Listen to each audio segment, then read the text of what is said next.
This next episode is with musician Daithí Ó Dronai. Coming from Clare and humble beginnings, he came from a family of musicians and grew up with a little certain person in Dublin as well that you might know. He is now writing scores for the likes of Sony and huge entertainment movies across the globe. He's influenced so many people with his music and he has an amazing story to tell. So enjoy the listen. You're very welcome to the couch, Daithí Ó Dronai. Thank you. We go way back. We do. It must be about nearly 30 years since we've actually seen each other. Something like that, yeah. So my mother was working a full-time job, and your mother was my small mummy, as we called her, which is like she used to look after us for extended periods of time throughout the day, pretty much the whole day for years, actual years. I remember you. Well, I might remember James when he was a baby, but Right. I remember your mum bringing James in when he was literally in a cradle. He was tiny. Yeah. So that's how young you guys started to come to us. And It's my so mum, funny, we yeah. had I've got 4 siblings now, but at the time 3. Yeah. So there's 4 of us. Yeah. And then The you 2 guys. of us as well, and there was other people in the house as well that she was looking after as well. Your mother was a saint, and she I was thinking about this when we were coming up, is that even though it's super long ago when I was super young, I have really clear memories of all that time where so your brother Dara was a big role model of mine at the time. He was big into kind of Star Trek and kind of cool stuff, which I definitely kind of got in later Tech years. stuff. Yeah, and then your sister Maria was into Linkin Park as well, and I really remember seeing the album cover of Hybrid Theory, and then later when I got older listening to it going that was the coolest stuff to listen to at the time. Yeah, so I have all these set memories and stuff like that. Yeah. And your mother used to play 2FM in the kitchen. Yeah. And so my parents are from Clare, and they had very specific things that they listened to, but not popular music at the time. Okay.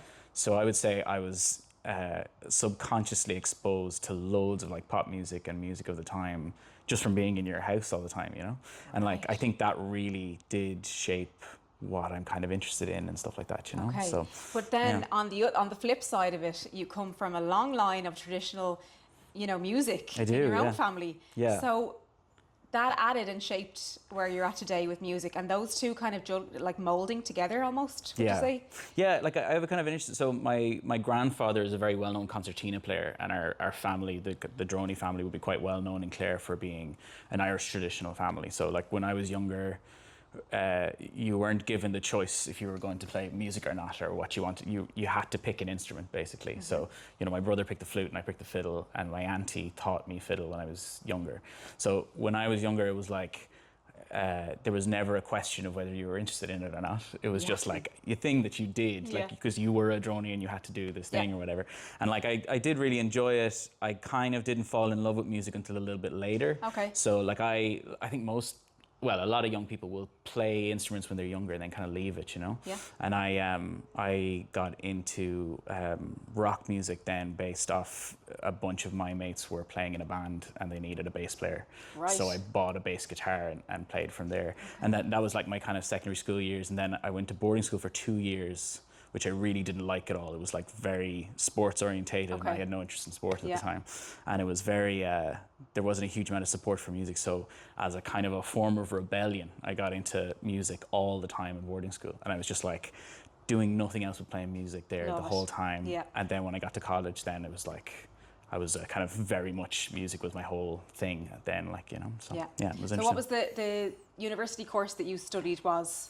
TV, radio and journalism.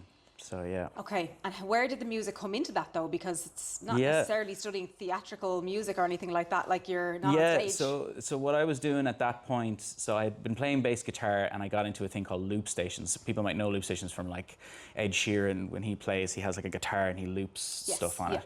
And I got into those loop stations because I was in bands when I was in secondary school, and one of the things I didn't like about being in a band was this thing where everybody in the band had different expectations of where they wanted the band to be. Okay. Me and maybe another guy would be this is our whole lives. We're going to take this whole thing. Yeah. Whereas other people were just kind of I'm just doing it for enjoyment. Yeah. So I never enjoyed this idea that everybody had a different level of input into it, So the loop stations were great because I was living in the country.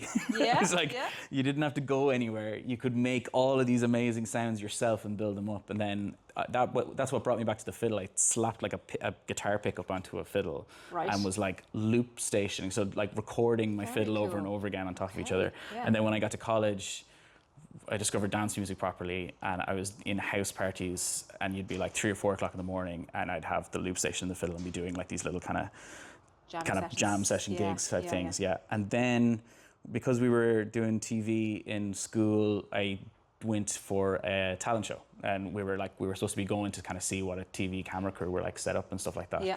And I kind of entered into that, and that was the early, people might not remember it now, it's like the All Ireland Talent Show at the time. Yeah, which was like a I huge thing, remember. and it was like the first year that they did it, and yeah, I did quite well on that, and that was like a really interesting thing, because it was like, it's an interesting thing, like the talent show stuff, I think most people know by now, is like, it isn't really a way to start a music career, if you know what I mean. Yeah. It's a way to start like a personality, public Stage career. appearance. Yeah, exactly. Yeah. And as a college student at the time, it was unbelievable, because it was just like, you were basically in small amounts a famous person for a while, which was absolutely wild. And like, I really enjoyed that time of kind of like doing all that stuff. But then afterwards, you kind of realize that you're like, oh, I've been shot up to this like big, massive fame, but I don't actually really know anything about like performing to people. Okay. I don't really know like how the music industry works and all of that kind of stuff. So like, you kind of come back down, and I think what a lot of people do then is they either move on to other things, or they try out different things, or they might move to other pieces. But like, for me, the music thing was the thing I was doing it for in the first place. Yeah, you just had to learn the soft skills around. Kind of, navigating your way. yeah. So like, what I was doing then was, I was like, there's a really famous venue in Galway called the Roisin Dove, and that was like, it's like the kind of the best venue in Galway.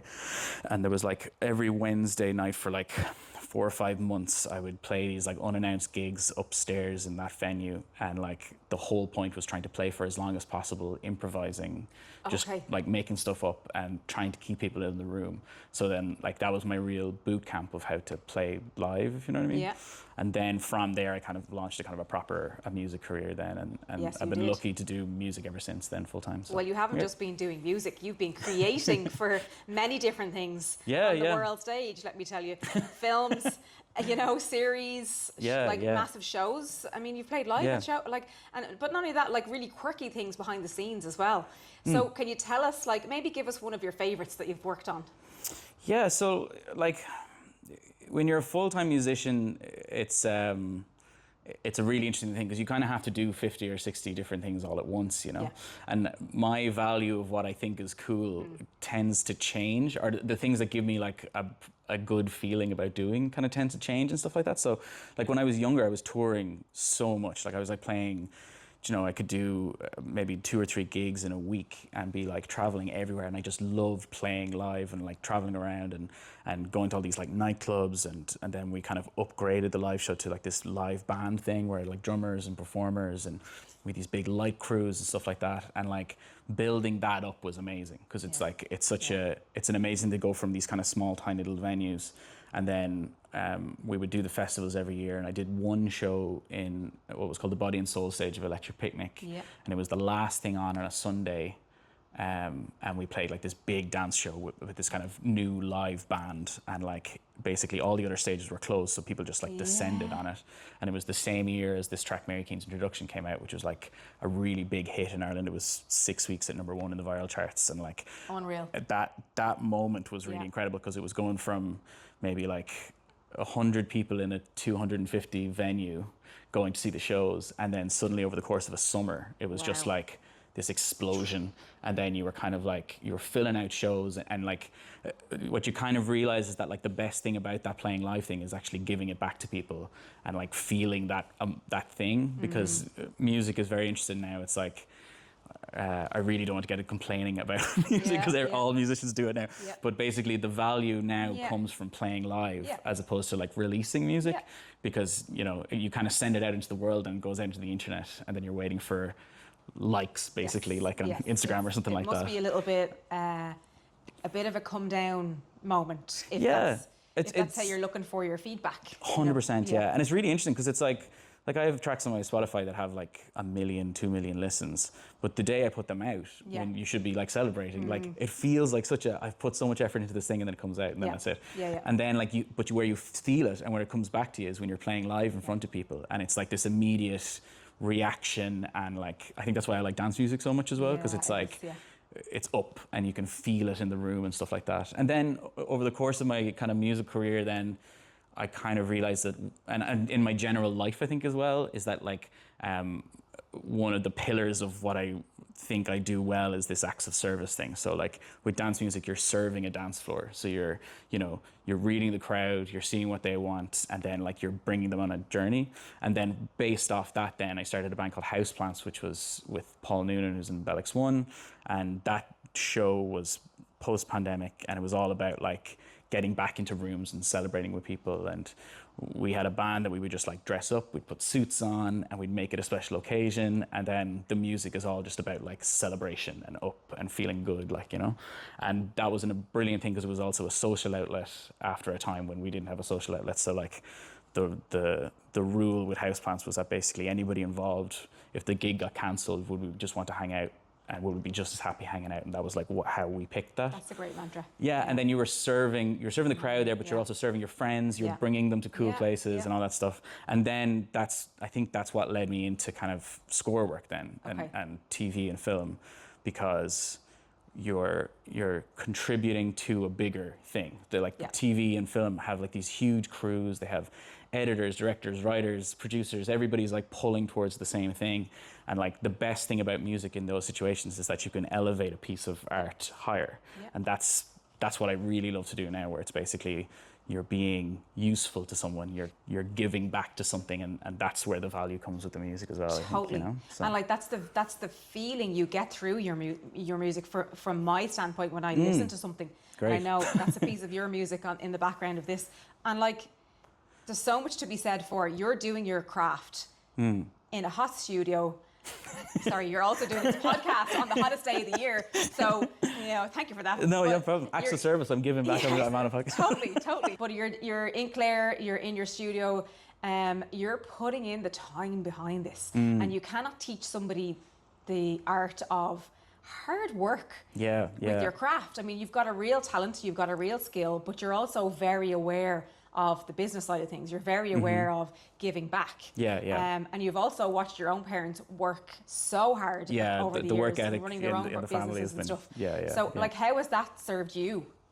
Yeah, like big time. Like it's kind of interesting because it's the work ethic in my family was always massive, and it was just like there was no like it was just bred into us so tightly that like doing stuff and being useful to doing something is like super important. And sometimes I kind of wonder, is it like kind of slightly unhealthy in terms of like the work ethic? Like I was on my honeymoon in November, I think, and both myself and my partner, who's like she works in film as well, and like we were on this like beautiful like island and like this resort White Lotus style thing, and like we were there one day and it's like, this is great, this is fantastic. Like, what are we gonna do now? Because it's like we can't do nothing. Like we have to. So there's like a bit of a you can't come down kind of thing. But maybe 2 or 3 years ago, I was like, I'm probably working too much, and then I just kind of. I said, well, anytime I'm not working, I'm miserable. So it changes from my experience. Right? Because okay, so, I've done the whole, I've gotten married, I've built my career, built a business, had the 2 kids, and now I know, okay, I'm finished with the family thing. I'm very content, very happy. I'm happy to let that nurture itself. Right. And I think when there's some things that you're still wanting to resolve in life, things will always be a little bit up and down. So when you go away on the next holiday, just chill out and just be like, listen, I have this sorted. This is in the bag. I've got this. I know how to do this, It's so true. And that thing with the acts of service thing, like I'm kind of, again, these things are so interesting because it's like, in about 6 months' time, I could have a completely different understanding of it. It tends to change so much, but like, there's also a thing about, so I'm in my 30s now, and I've had like a long music career where I've kind of learned all of these skills, and like this thing of like being able to provide to like a production or a project, or like,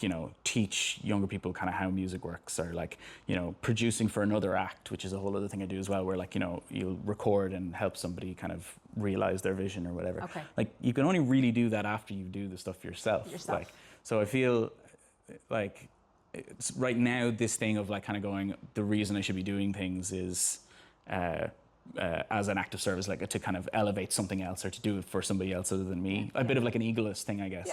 but the only way I got to that was by doing a bit of the ego thing, being like a 100%. solo artist Yeah. for a certain amount of time. So, yeah, if I find it quite interesting. I think it's also like I'm newly married as well, and that's a big pillar of that stuff as well. Absolutely, right? and it brings It's more such a thing. excitement. It brings a little bit of change to Absolutely, what you're yeah. creating as and well. and you're giving yourself over and serving somebody else rather than yourself, Yeah. and that's such a relief, I think, as well. This idea that like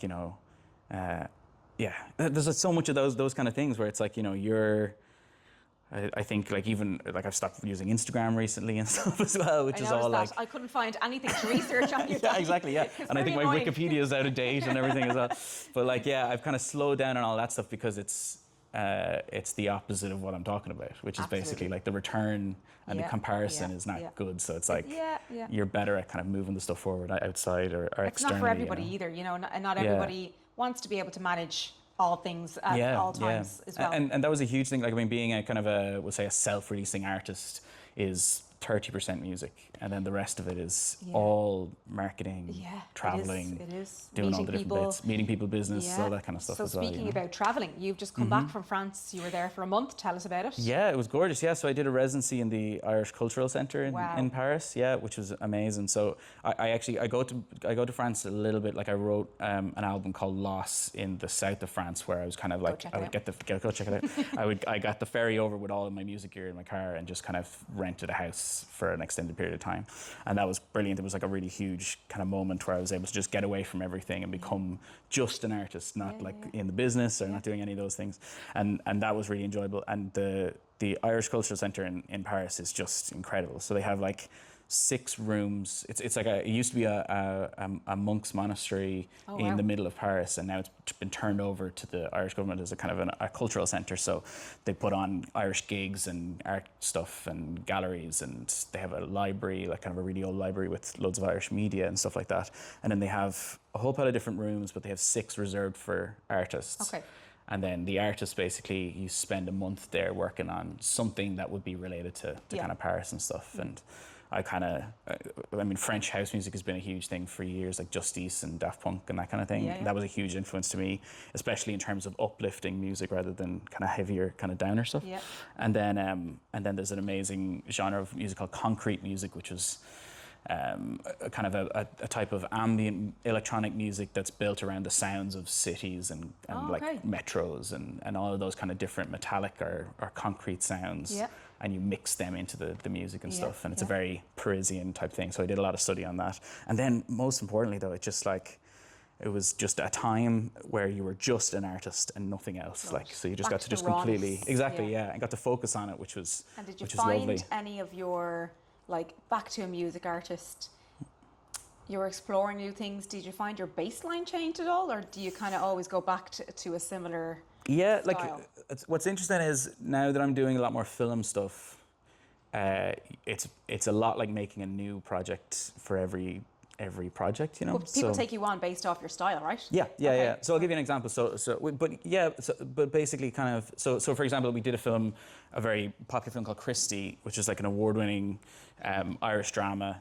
There was another film called Christie the same year, but this one was an Irish drama that won like a whole pile of IFTAs this year. It was like really, really well known. And the score behind that was basically, it's about a young kid from a disadvantaged area in Cork who finds his kind of true calling through being a barber. And he's kind of was in foster care for years and years and years, and then he kind of comes back to his brother in Knocknaheeny in Cork. And basically the score around that, generally what I do when I write music for a score is that, like, I try and find the instruments before I write any music. So you pull in, like, so for me it was like the whole film was about this young kid reaching out to people to try and, like, kind of connect with them. And there's all these people trying to help him, whether they're good or whether they're bad. But there's all this searching in the film, so the sound had to sound like this really yearning sound. And then we had, like, because he's a barber, we were getting these metallic, there's a thing called a pedal steel, which is like a guitar that you put down on your lap, and you'd hear it in country music. It sounds really metallic, and you kind of slide it up and down and stuff. So we used that as one of the main instruments. And then the film is about community, this beautiful area of Knocknaheeny where everyone's superhuman and all love each other and really look after each other. So this really close acoustic guitar was the second thing that you'd put in.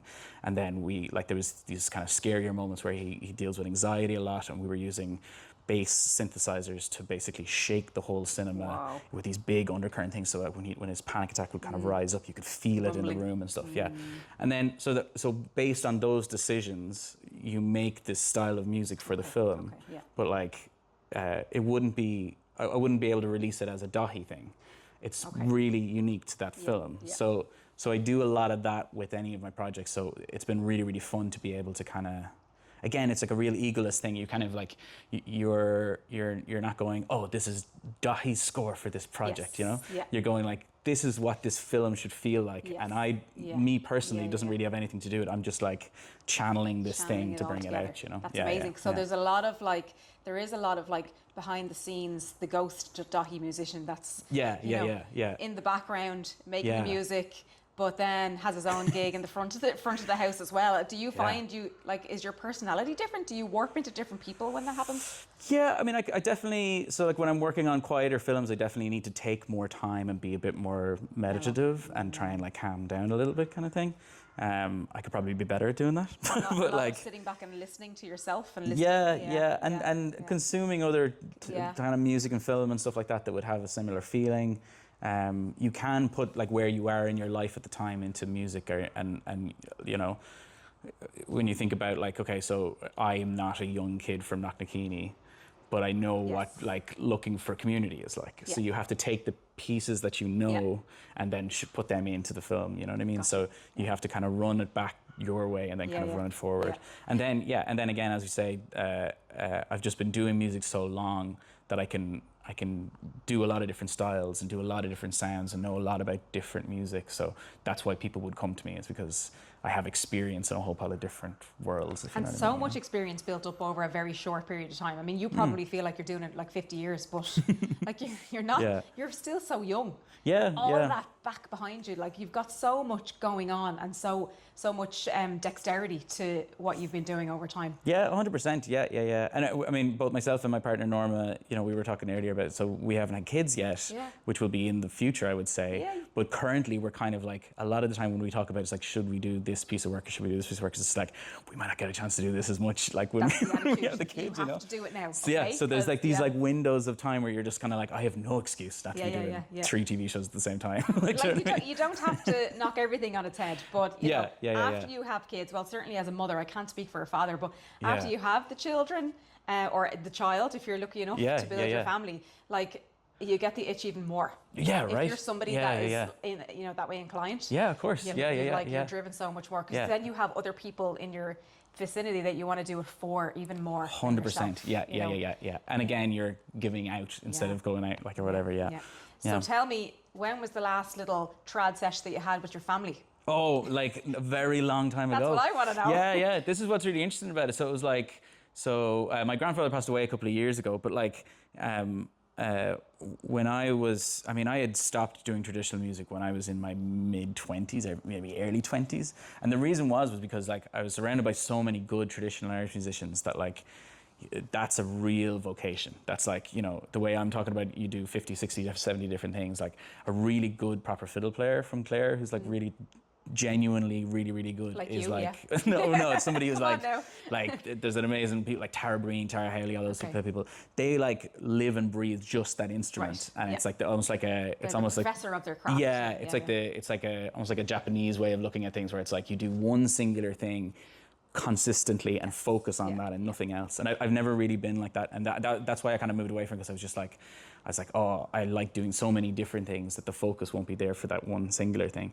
And I remember like being really nervous about showing like my grandfather like me playing fiddle in the way that I was doing with the pickups and all the weirder stuff, because I was like, this isn't traditional music and he's not going to like this at all and stuff. And then like I showed it to him and he was just really happy that I was doing some kind of music. He was just like, that's all. This is really good because this is just music. Like this is the thing. But you're getting it out there to the world. Yeah, you know, absolutely. Where it may not be. 100%. In your own way as well. It's not just you're not regurgitating. Irish folk music out there. You're creating a new wave. Totally. And the more interesting one was that I moved back to Clare. Probably about maybe 5 years now. I moved back to Clare and we moved back to Ballyvaughan, which is like the village where I'm from. Yeah. And myself and Norma moved back there. And like one of the massive things about when you're in a small village like that is that like it's kind of very much about like what you're giving back to the kind of the community, because like you're being given so much. Like you're given this amazing location, you go into a bar and everybody knows your name, and you're kind of looking after the thing. And so when I first went, we decided to do this festival Common Threads, which is a big part of my life now, which is like we're in our 3rd year, we're taking a gap year this year and then coming back to it. But like it's basically a festival where we bring people on these buses to all these different locations around the village. So like we have a gig down in the Alwee Cave, and cool. we have one out in this place O'Donoghue's, which is out by the beach in Fenor, and we have an Italian restaurant converted into a nightclub, and we play like really amazing traditional music in the church. And then like so you get this amazing like snapshot of the village, and we do it in October, so it extends the tourist season of the village and everything as well. Okay. And we bring like maybe 500 people to the village over that weekend, like, you know. Wow. And so when I think about like traditional music and whether I play it or not, the broader thing is like, what am I giving back to where I'm from? Yeah, yeah. And that's very much my thing, where it's like I can bring these amazing traditional musicians to play. I can like set up these gigs from knowing all the different people that I know and seeing gigs and being able to use. Yeah. So using my experience to kind of make something, and it's amazing because you feel really that you've done. It's like being the coach of a teenage football team or something like that. You know, you've done something to give back to it, like, which is a huge thing. You put know? your stamp on it, and like with all of the shows and that and scores and things that you've done.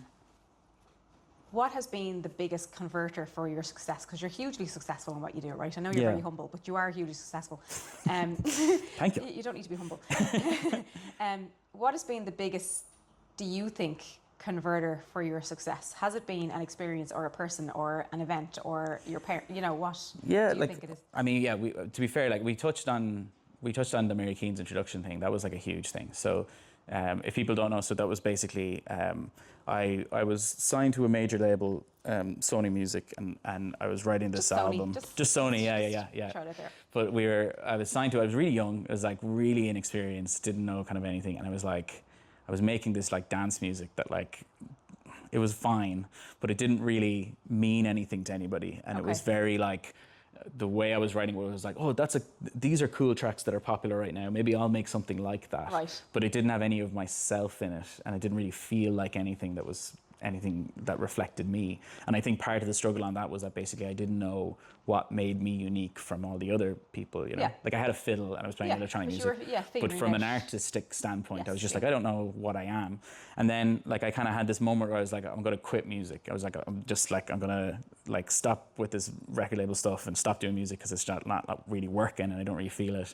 And I said I'd do one more EP, like kind of a small, kind of a player, kind of a less than an album. And I was going to just do it and kind of go like, this will be my last hurrah now. I'll do this and I'll like kind of do all the things that I wanted to do. Yeah, exactly. And I was like, and I'll get a real job. And it was like, I was like, oh, I'll just write this for me. Like I was like, what type of music would I want to hear and stuff like that. And at the same time, I was like, I was helping my grandmother on the other side. So this is Mary Keane, my mother's mother. Yep.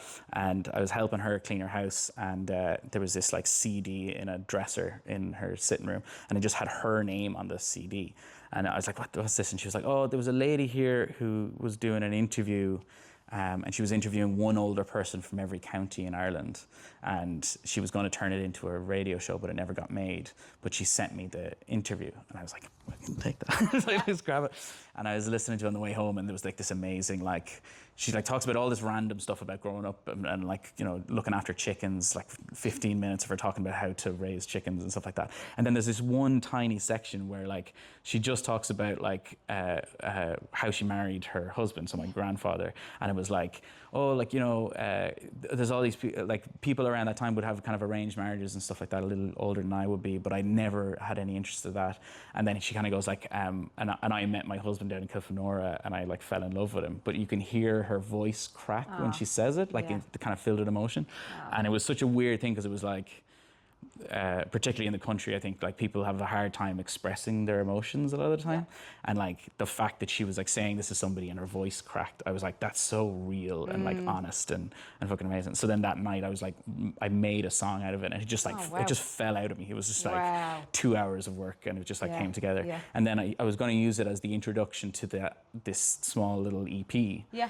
So I called it Mary Keane's Introduction to introduce the record or whatever, and I put it out, and it was just like overnight, it just went like insane. Yeah. And then it was like off to the races then, so we were like touring around Ireland and stuff like that. And then over the course of like 5 or 6 years, so it got really popular then, but then it got way more popular abroad than at home. So currently with Mary Keane's Introduction, if you look at like the YouTube of the video and you look at the analytics, you can see at about like 1:30 to about 4 o'clock at night in like Melbourne and Sydney and Perth, the thing just rises up, spikes, and like Toronto and like all of these places where these Irish people are, and they're like playing it in the middle of the night after they come back from like a house party or a nightclub or whatever.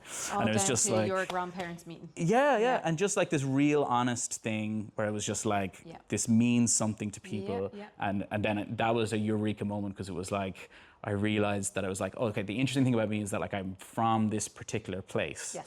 So like, you know, I haven't had like a majorly difficult life, or I don't have that much to say about like being like a white man or whatever, like, you know. But like the big thing was that like I was from this location, and that's what made me interesting.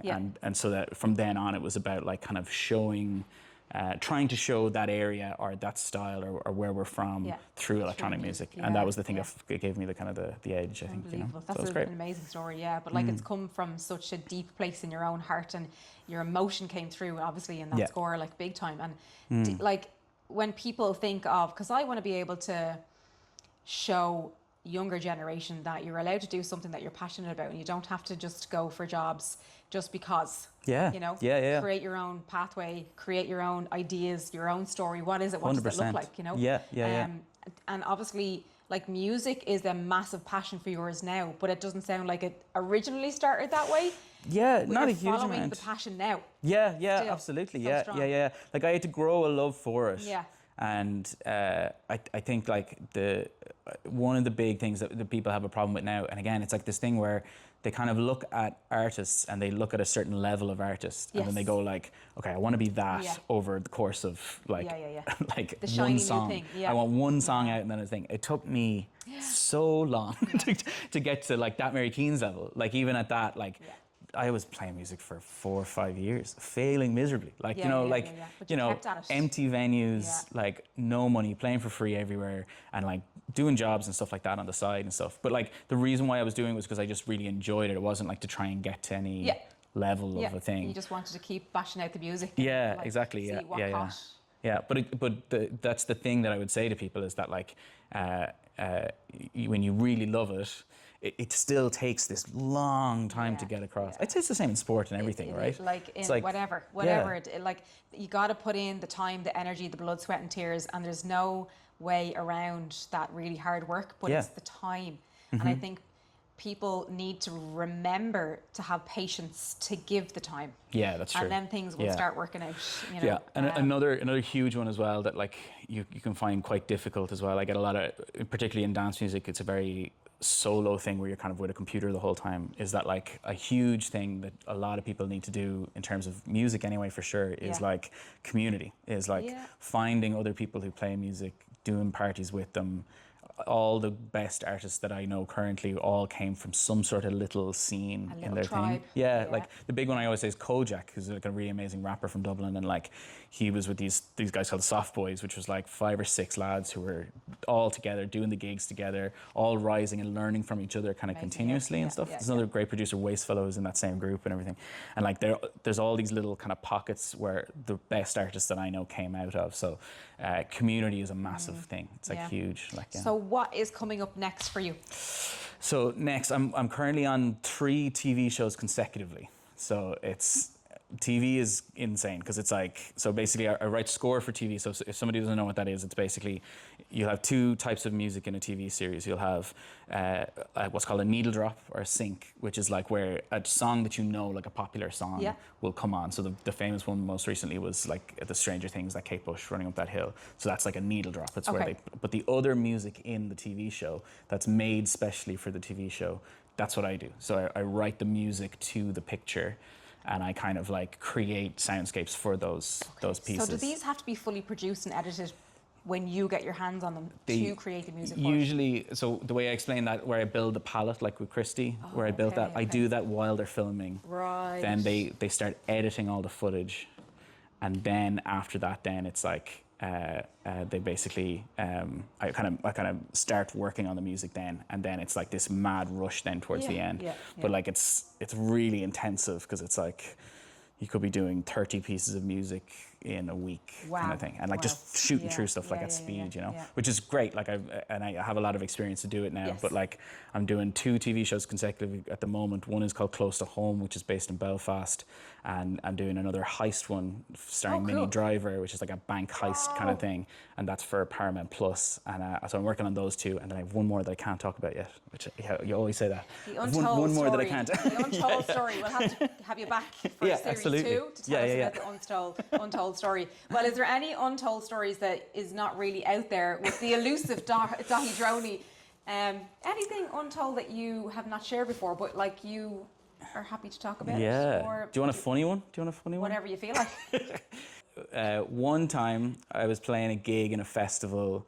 It was a festival called Independence down in Cork, and we were playing on the stage, and I was playing on my own. It was like a solo show, a big packed out crowd, everybody was there, and beside the stage, the generator that powered the stage was out on a road. Somebody made the decision to put it out on like a footpath where everybody was walking along. There was a big red button on the thing, and somebody just went up and just like pressed it, and the power went completely down in the venue, and it was just basically like, you know, 300, 400 people right in front of me, and me on the stage with no sound or no lights, and like I knew they had to power back up the thing, so I was just kind of staying up there, and like I was trying to just kind of like half like entertain the crowd, and a guy threw a tennis ball up to me, and I caught it, and everyone was like, "Yeah, woo!" Brilliant. And then I went to throw it back, and I absolutely belted a woman in the face, like that, like full on, like she just turned around, and it like full on force in the face. And all of the people saw it, and I was on stage, and everyone just goes like, "Oh!" You just wanted the crowd to swallow you. And it was like one of the worst things ever. And then like I just had to get up and start playing again and stuff like that. But I just like, it doesn't happen, and just like, you know, 300 people like actually looking at you while you do a terrible throw and hit somebody in the face, and it was like the worst thing ever. Well, that was a very intriguing story. I appreciate. Thank you for sharing that. Please, no lawsuits to come back. Learn lessons from that one. It'd be great. Yeah, loads of lessons. Well, thank you so much for coming in to talk to us on this warm day. I probably could have asked way more questions, but I was just trying to listen to everything that you're saying. You have an amazing story. You need to share it a little bit more. So we'll have you back for series 2. Absolutely, series 2. Thank you so much, Daithí. That's great. Thank you so much. Best of luck with the work that you're working on. Cheers. Thank you. Not at all.